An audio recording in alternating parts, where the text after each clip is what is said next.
Sir Oliver Dobbs, who were originally from Polperro, has got family in Truro, and also a student at Oxford University. I say, you just bigged up my academic prowess way too much. Oh, wow!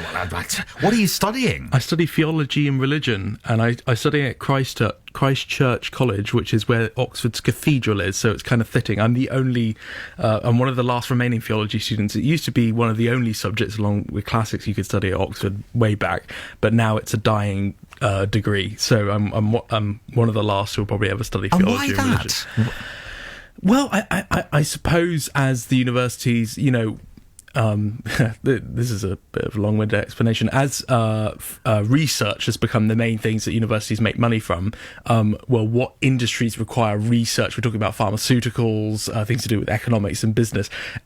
It doesn't really help in an economic sense, learning more about the history of religions and philosophy of religion, that kind of thing. So I assume that's my understanding as to why it's sort of a dying degree, but I enjoy it. I'm not a particularly religious person myself, but so why do it? I'm intrigued. Well, all I have to say is look at the front pages. Clearly, religion affects so much of our lives. I originally actually applied to do philosophy, politics, and economics, which is what Rishi Sunak did at Lincoln College, but I ended up switching to theology because it's a slightly easier degree to get into at Oxford University. The admission rate for PPE is like 4% or something ridiculous like that now.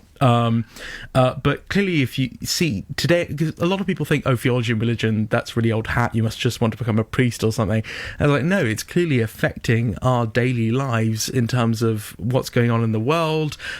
So much of what we do in our country, like we're about to talk about the royal family a bit, so much, the coronation, there's so much to do with sort of religious tradition involved in that, and I think to say that it's something that isn't relevant anymore is just to be ignoring what's going on in the world.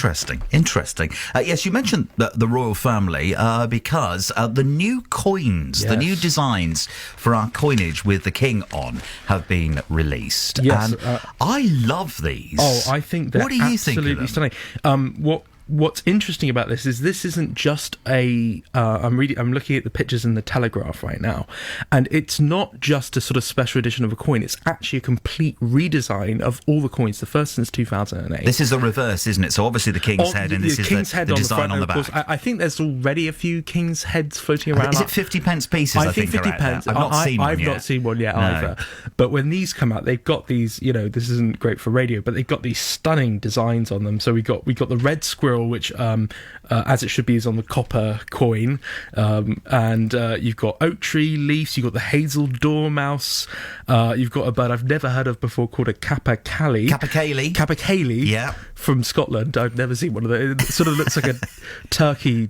It's an interesting interbred with a seagull or something. Yeah, sort of. It's an interesting looking bird. It really is. Yeah. But it ties in, doesn't it, with the king's love of conservation? That's what we're being told. The other thing on this is that on the left-hand side of the coin, they all look the same in terms of you've got like a sort of a section that's taken like out. 2/3. Yeah, 2/3. Like the image, yeah. And then you've got the number there. And apparently the other idea with this is to be able to help children to count and add up.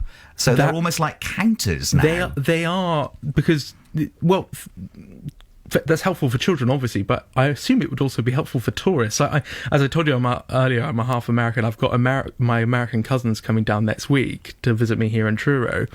And if you don't know necessarily what the different pieces are, it's not actually that obvious if you think about it on the current coins. You have to look at the little fine print to know what the actual number is. So to have these large print coins, it's going to help children, it's going to help tourists.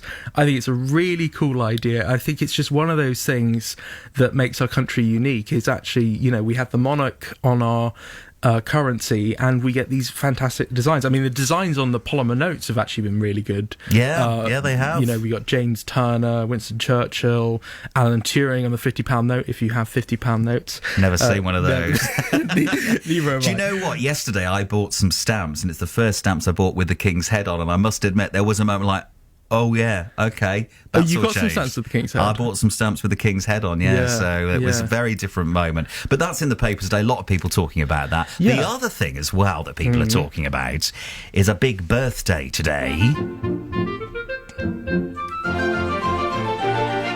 Blue Peter is 65 years old today, and Prince William, the Prince of Wales, he's going to get a badge, isn't he, or some sort of honour? He is going to get a Blue Peter badge, and I think it's the green Blue Peter badge, which I think was introduced quite a long time ago, actually, because as I was telling you earlier, I actually was a Blue Peter badge holder. Were you? Yes, I was. For what? So it's actually got a Cornish link to this. So and my memory of this is quite vague, but I remember they had this thing where they had what was called the Corny Wall, and they were encouraging people to send in Cornish memorabilia.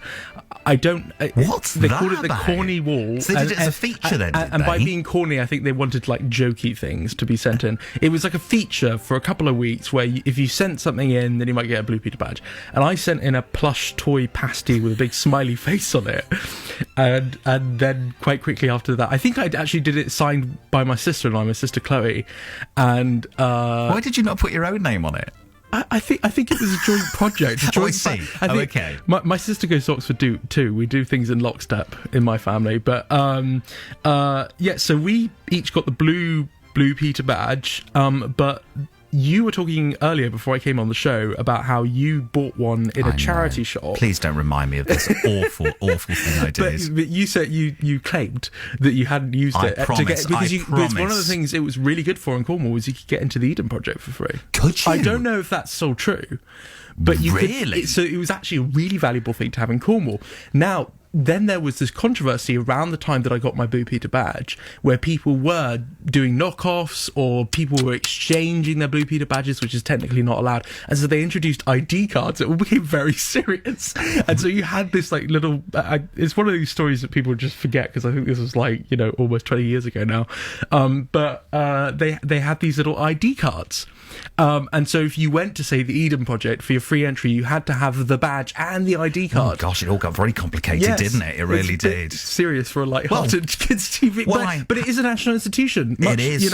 It goes along with these other things like the monarchy and the currency. I think it's part of the national constitution. That's what I think. Oliver, loving the stories this morning, loving your perspective as well. Do come back again. Thank you very much for being on the show. Oliver Dobbs with our review this morning.